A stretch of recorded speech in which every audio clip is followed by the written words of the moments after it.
Son las 10 de la noche y es la hora de opinar. Hoy, con Blanca Heredia, Sabino Bastidas y Luis de la Calle, vamos a debatir las implicaciones que tienen las decisiones del Tribunal Electoral del Poder Judicial de la Federación y del Instituto Nacional Electoral para la democracia mexicana. Después, con Rosanetti Barrios, vamos a examinar la aprobación y publicación de una ley muy importante, la nueva ley de hidrocarburos, y lo mismo vamos a hacer para finalizar con Ivonne Vargas sobre la nueva ley laboral, en particular el tema del outsourcing, de la subcontratación, cómo quedó, qué beneficios tendrán para los trabajadores. Así que quédese aquí en Foro TV, que ya comenzó la hora de opinar.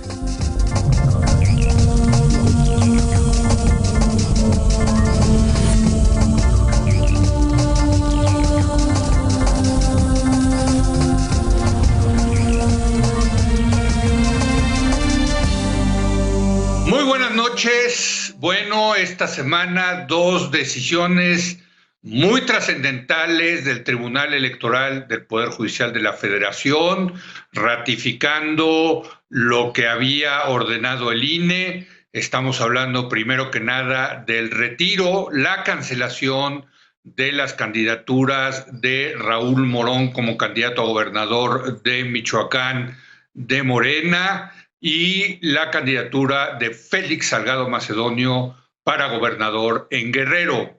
La otra gran decisión son 3 nuevas reglas que aplicará el Instituto Nacional Electoral al momento de asignar los escaños para evitar que se sobrepase el 8% de la sobrerepresentación que ordena la Constitución. En fin, muchas cosas que analizar. Y para ello le doy la bienvenida a los colaboradores de nuestra mesa de los jueves. Sabino Bastidas, muy buenas noches, ¿cómo estás? ¿Qué tal, Leo? ¿Cómo estás? Muy buenas noches. Luis de la Calle, Luis, ¿cómo estás? Buenas noches. ¿Cómo estás, Leo? Sabino, buenos días a todos. Blanca Heredia, ¿cómo estás, Blanca? ¿Qué tal? Muy buenas noches, Leo, Sabino, Luis. Bueno, Blanca, pues empecemos contigo. Decisiones muy importantes del tribunal que van en contra de Morena, del partido del gobierno, y muchos argumentan que esta es la evidencia de que todavía hay contrapesos en nuestro país. ¿Qué opinas tú al respecto? Bien, creo que quizás exageraban que no había tantos contrapesos antes, sí habíamos tenido, digamos, el papel de la COFESE, el propio Poder Judicial. En algún programa aquí lo discutimos, de si había, digamos, frenos, algún contrapeso al presidente, y acabamos descubriendo más de los que originalmente habíamos pensado. Creo que se exageraba un poquito de un lado y quizás se exagera un poco del otro, pero en cualquier caso, me parece que esta decisión, hay que decir, bastante sorpresiva del martes del Tribunal Electoral, pues es una buena noticia para todos. Fundamentalmente me parece porque le devuelve credibilidad a pues el árbitro de última instancia en las contiendas electorales. Y en ese sentido me parece que, aunque no fue recibido bien por Morena, y el presidente así lo manifestó el día de ayer en la mañanera, creo que sobre todo es una buena noticia para Morena y para el presidente. Si es cierto, como dice en las encuestas, que va arriba Morena, lo que más le conviene a Morena es que sea creíble su triunfo. Y para que eso ocurra, la última instancia tiene que ser creíble. Y en ese sentido, sí me parece, celebro por todos el que el tribunal haya sacado la casta, déjame ponerlo así. Creo que reaccionaron frente a lo que pudieran haber visto como pues la dilución de su importancia, porque se les percibía como un órgano demasiado pandeado, ladeado hacia una de las partes. Luis, pues interesante la postura de Blanca, de que esto al final del día puede acabar beneficiando más a Morena. Bueno, yo creo que en la medida que el país funcione, el beneficiario es, entre otros, el presidente de la República. Entonces, si el presidente lograra al final de su sexenio consolidar la democracia en México y de alguna manera, como ya consolidó también la apertura comercial con su aceptación del Tratado México-Estados Unidos-Canadá, pues sería una cosa muy importante, porque México requiere, digamos, esa consolidación institucional que no hemos tenido. Entonces, es un poco contrario, digamos, a la intuición del presidente, ¿no? Porque el presidente tiende a ver todo como si las decisiones que se toman en una conspiración en su contra. Porque la cuarta transformación para él tiene una talla que es, digamos, arriba de la Constitución, arriba de las instituciones, porque lo ve él en siglos y no en décadas, ni siquiera mucho menos en años. Entonces, digamos, sí, si al final del día el presidente pasara a la historia como un presidente que consolidó la democracia, pues sería una noticia muy importante. Vamos a ver cómo vienen las elecciones. O sea, yo creo que tenemos que hacernos la pregunta, porque creo que tú lo decías, Leo, hace una semana o dos, el tribunal va a fallar a favor de Morena. Va a restablecer las candidaturas y en la sobrerepresentación probablemente no acepte las nuevas disciplinas del INE. Y salió al revés. ¿Por qué salió al revés? Bueno, yo creo que porque, como bien decía Blanca, el Tribunal Electoral quiere restablecer sus credenciales y decir somos una institución seria que puede tomar decisiones muy difíciles.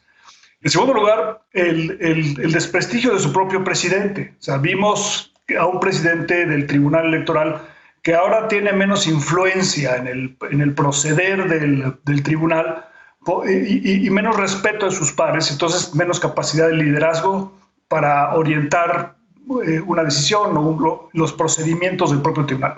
Y en tercer lugar pasó la ley Saldívar. Yo creo que los excesos verbales del presidente en contra del Poder Judicial han envalentonado a los jueces para decir, oye, aquí tenemos no solamente que jugar un papel de defensores de la Constitución, sino que estamos siendo atacados en lo colectivo y en lo individual. Y si utilizamos las facultades que tenemos, quizás somos mucho más importantes de lo que se piensa y por lo tanto mucho más poderosos. Entonces, la acción del tribunal, como la acción de COFESE que mencionaba Blanca, y ahora COFESE llevó otra vez a la Suprema Corte la ley en materia eléctrica, etcétera, muestran que las instituciones, cuando ejercen sus funciones, son más poderosas de lo que se piensa, y eso es positivo para el país. Yo agregaría la lista que tú dices, también la intención ya anunciada del INAI de contravertir la ley de telecomunicaciones para el padrón de celulares. Sí, en el mismo sentido. Parecería pues que ante el ataque, ahora sí que, como dijo Blanca, tienen casta, pero también los picaron, ¿no? A esas instituciones, y bueno, han reaccionado, Sabino. Hay toro, como se dice en Guerrero. Hay toro.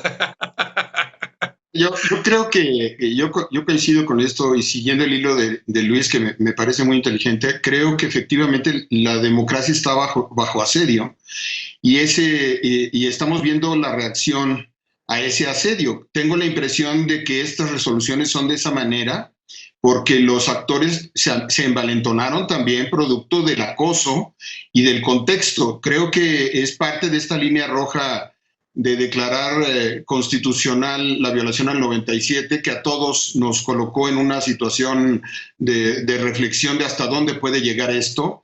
Y creo que cada quien está ejerciendo sus funciones y su trabajo, y la democracia funciona.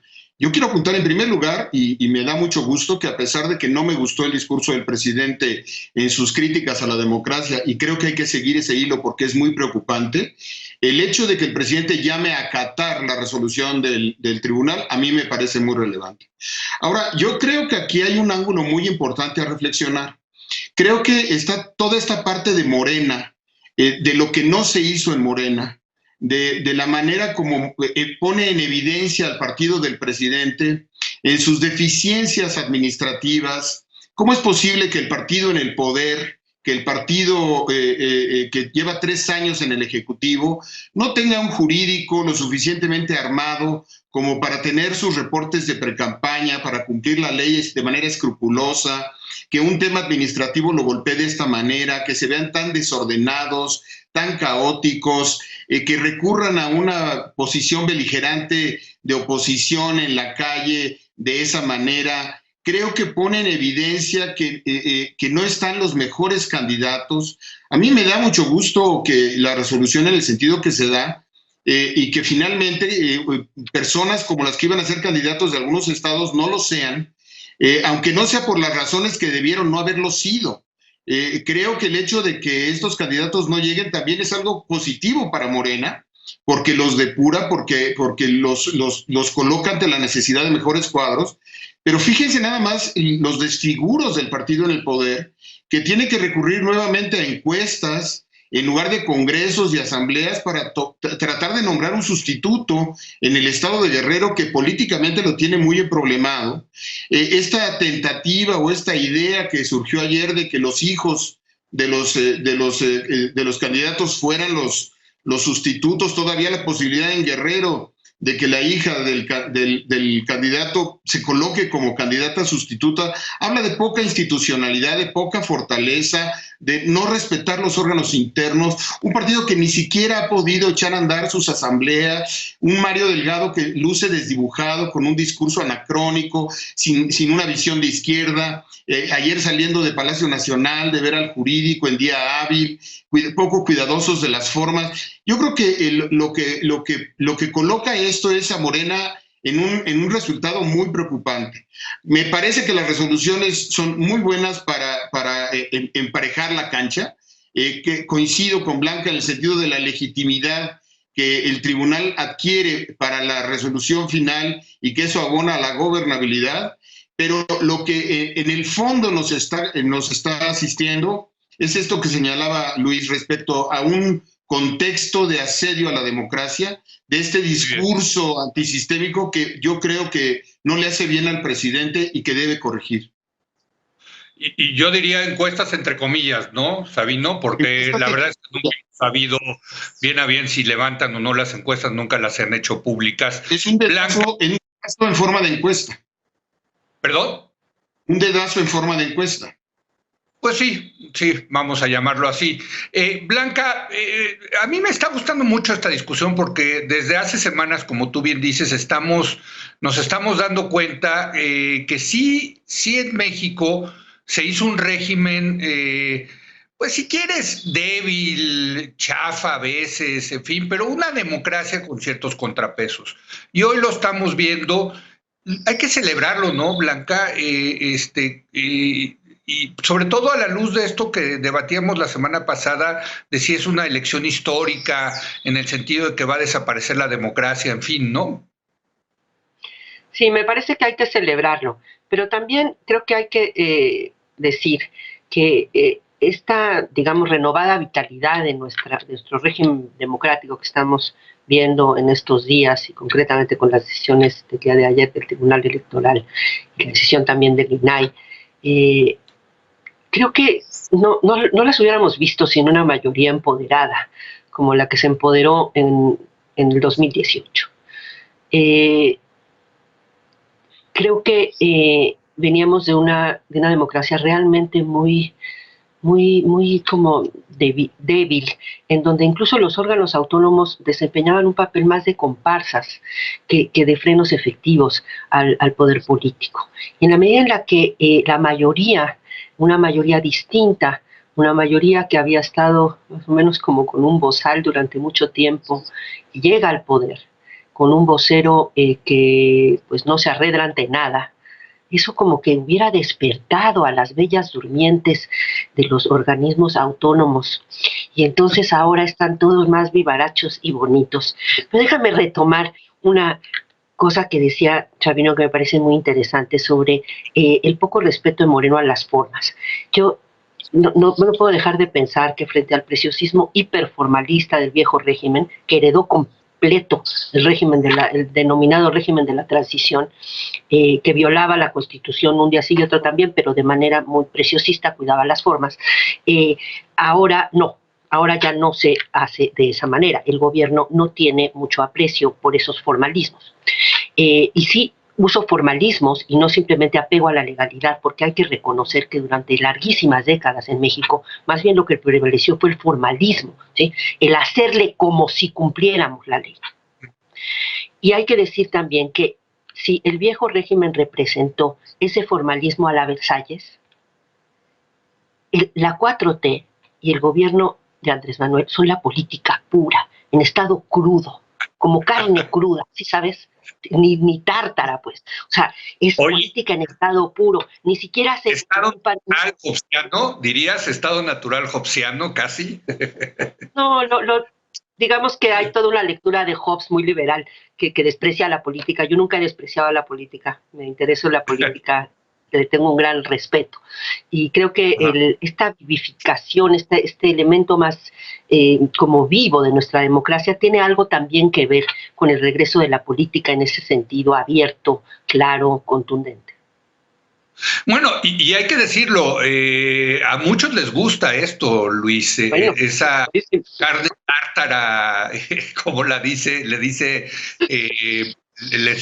Blanca, sobre todo porque venimos efectivamente de este hiperformalismo que tenía el PRI y el PAN también, porque el PAN era fue un partido que durante décadas era de muchos abogados, ¿no? Entonces, sí es cierto, y hay que decirlo. y hay que decirlo, para los medios también representa un bocato de cardinali, ¿no? Ver estas cosas, analizar estas cosas, ¿no? Pero, bueno, en fin, no sé qué opinas al respecto, está muy interesante este punto de vista. Sí, bueno, es la política al desnudo, y la pregunta es si el emperador anda vestido, ¿no? Yo creo que efectivamente el PRI pecó de formalismo, particularmente el PRI de Tlacomulco. O sea, veníamos de un formalismo del priista mexiquense que es sumamente acartonado y de difícil digestión, ¿no? Y del lado del PAN, efectivamente hay un ala del PAN que es abogadil y que siempre, un poco, la construcción del INE y del IFE están muy influidas por este ánimo litigioso de mucha gente del PAN. Y por eso se pronunciaron más bien por los litigios que por la segunda vuelta. Y eso creo que sí nos dañó. El presidente de la República efectivamente es más natural, no guarda nada, su pecho no es bodega, como él le gusta decir. Pero el problema de fondo, sin embargo, es que el formalismo, en el sentido de la aceptación del Estado de Derecho, y por ello me refiero no tanto a que se juzguen las formas ni los procedimientos. En México, en las escuelas de Derecho, hay más materias procesales que materias sustantivas, ¿no? O sea, las importantes son las procesales porque ahí es donde consigues ganar los juicios. Y ese formalismo del derecho mexicano es muy nocivo porque pocas veces se va al fondo y acabamos decidiendo las cosas solamente en la forma. Y eso obviamente no es positivo y eso es contrario a la justicia, pero también contrario al derecho. Entonces, tenemos que abandonar un poco ese formalismo y eso se abandona teniendo un poder judicial que funcione. Y el funcionamiento del poder judicial necesita que sea plenamente independiente del poder ejecutivo. Entonces, digamos, la formación de las instituciones requiere, como implicaba el comentario de Blanca, estos choques. Y entonces, digamos, el choque de la llegada de la Cuarta Transformación al poder puede ser la gran prueba que consolide las instituciones en México, en el sentido que las confronta con una realidad, con una forma un poco distinta de ver las cosas, y tienen ellas entonces que mostrar su fortaleza y adaptarse para poder responder a esta necesidad ciudadana de ver las cosas de una manera un poco distinta. Ahora, el problema del presidente, como señalé yo en mi comentario anterior, creo en el fondo es que él piensa que su cuarta transformación ya sucedió y es un movimiento que tiene una justificación moral histórica de una envergadura mayor que no solamente las formas de la Constitución, sino el fondo. porque él es el que tiene el monopolio de la verdad, de lo que requiere el país, y es el único intérprete de la voluntad del pueblo. Y por eso son más importantes las elecciones. Entonces vamos a ver qué pasa ahora en junio, si en junio hay una expresión de los mexicanos de que digan queremos profundizar la cuarta transformación, o una expresión de los mexicanos que queremos una discusión más balanceada sobre el destino del país. Y lo más curioso de todo esto es que la campaña a favor de la cuarta transformación la lidera el presidente de la República, y la campaña en contra de la cuarta transformación no la lidera la oposición, sino la lidera también el presidente de la República. Oye, está muy interesante esto, Sabino. Tú como abogado supongo que tienes mucho que decir, pero esto también explica un poco el argumento de Blanca, el por qué la ley también luego les incomoda muchísimo a la cuarta transformación, no saben qué hacer con ella, ¿no? Y por eso salen con estas cosas como que la justicia está por arriba de la ley, en un proceso revolucionario, dijo el líder de Morena en la Cámara de Diputados, en fin. Mira, la democracia moderna es una democracia de derecho, es una democracia de constitución y es de leyes. La democracia en estado natural pues no es algo de lo que estemos hablando en las democracias modernas, y no es para celebrarse. El hecho de que en el pasado hayan sido más acartonados o menos acartonados, más formalistas o menos formalistas, que no se cumplía la ley, pues no aspiramos a tener un sistema de constitución formal y que no se cumpla. Aspiramos a un sistema de constitución que se cumpla, y para eso tenemos que aplicar las formalidades de la legalidad. No podemos estar avalando ni pasando por alto el discurso de un presidente que voltea para atrás ayer y dice, estoy buscando quien me crea que la ley es la ley. La ley es la ley y vamos a jugar a que la ley es la ley. Y tampoco podemos jugar a un presidente de la República que dice, yo entiendo que es constitucional lo que todos estamos leyendo que es inconstitucional en un falso debate. La democracia que queremos es una democracia de instituciones.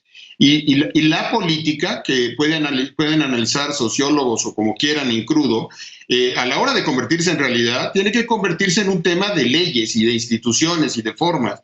Y aquí lo que se están violentando son las leyes. Las leyes suenan a formas, pues sí, suenan a formas, pero bienvenidas las formas para ponerle orden a esto. Ayer fueron las formas de la legalidad lo que echó para atrás dos candidaturas por no cumplir con la ley, lo que echó para atrás la sobrerepresentación y lo que está conteniendo y haciendo valer nuestra democracia.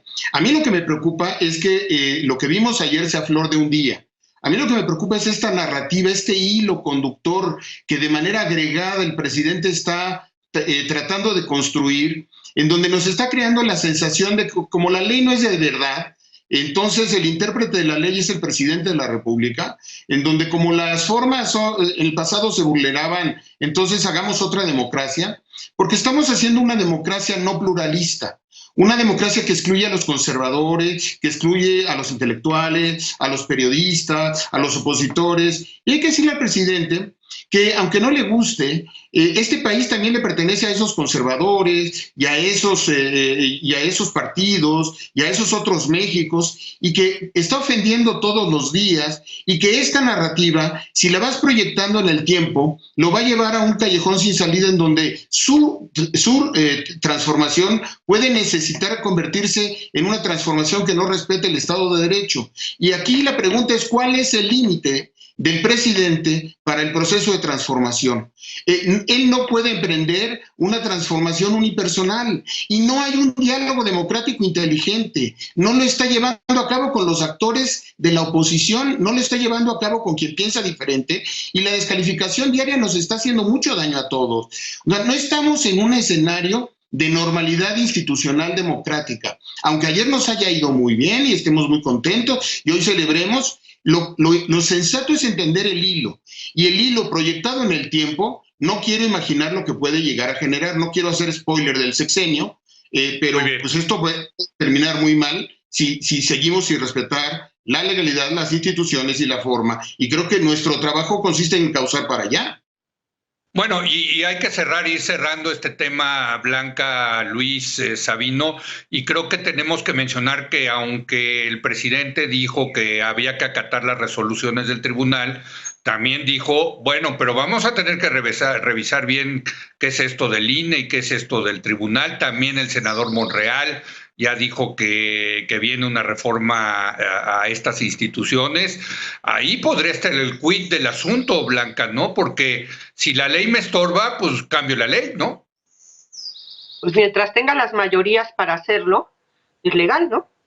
Y hasta ahora, pues lo ha hecho con las mayorías que le dieron las urnas en 2018. Entonces, también criticar a un gobierno que obtuvo la mayoría por hacer, digamos, las cosas que consiguió en las urnas, pues me parece también un poco sesgado, por decirlo menos. Efectivamente, creo que ha habido momentos de choque muy fuerte con la ley.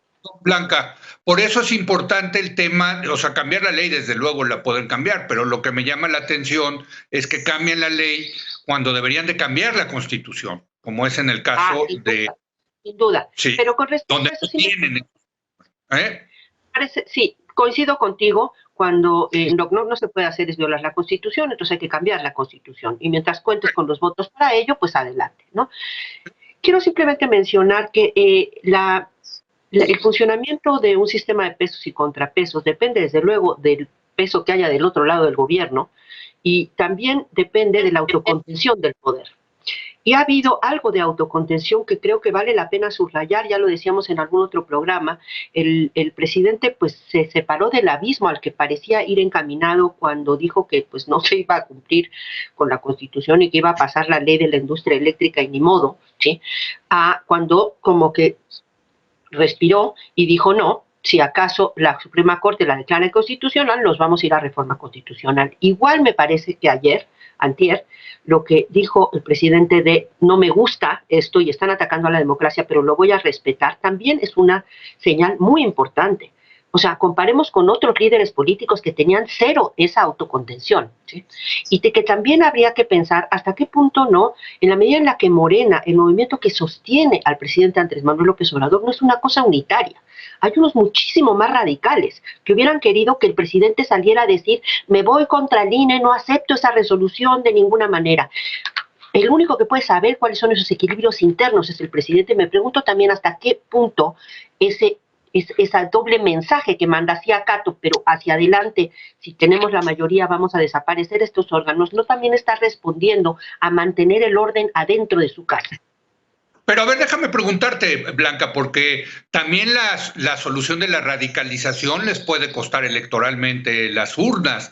O sea, ver a un presidente que se empieza a radicalizar un mes antes de la elección, pues puede realmente pues hacer no tan atractivo para muchos votantes el votar por Morena. Entonces también yo creo que el presidente está cuidando. Contigo, coincido, pero toda esa ecuación complicada que tiene que ver con cómo le da alguito, ¿sí?, a sus radicales internos, y ese alguito puede ser mencionar que a lo mejor se van a lanzar contra los órganos electorales en el futuro, pero por lo pronto acatan, y eso es muy importante. Luis, un último comentario.